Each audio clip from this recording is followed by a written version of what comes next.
Wait until I tell you who this lad is and what he did.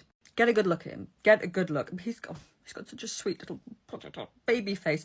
This is Arthur Aaron, and he's only 21 here. He was a flight sergeant in World War II. And I hadn't heard his story before, but he's from Leeds, which is where I am. So I came across his story. And it's just sometimes you hear people's stories and you're just like, God, I could never. So Arthur Aaron was awarded the VC, which is the Victoria Cross. There's only been, 1,358 people have ever received this award, and it's the highest award that you can get in the UK for acts of valour. So you know he's going to have done something brave, but just fucking hold on. I'm going to read you a printout from the London Gazette about what he actually did. All right, here we go.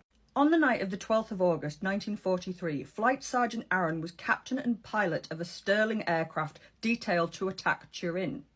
While approaching the attack, the bomber received devastating bursts of fire from an enemy fighter.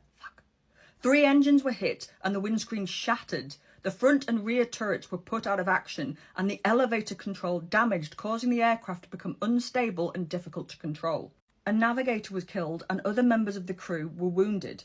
A bullet struck Flight Sergeant Aaron in the face, breaking his jaw. He was also wounded in the lung and his right arm was rendered useless. So your boy he's messed up. As he fell forward over the control column, the aircraft dived several thousand feet. Control was regained by the flight engineer at 3,000 feet. Unable to speak, Flight Sergeant Aaron urged the bomb aimer by signs to take over the controls. Just to recap, his face is missing, his jaw has been blown off and his right arm doesn't work. Right, continuing. Course was then set southwards in an endeavour to fly the crippled bomber with 1 engine out of action to Sicily or North Africa. Flight Sergeant Aaron was assisted to the rear of the aircraft and treated with morphia, so he's stoned now as well.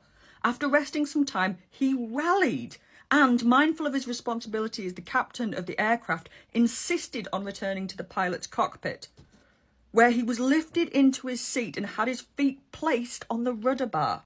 Twice he made determined attempts to take control and hold the aircraft to its course, but his weakness was evident and with difficulty he was persuaded to desist. Though in great pain and suffering from exhaustion, he continued to help by writing directions with his left hand.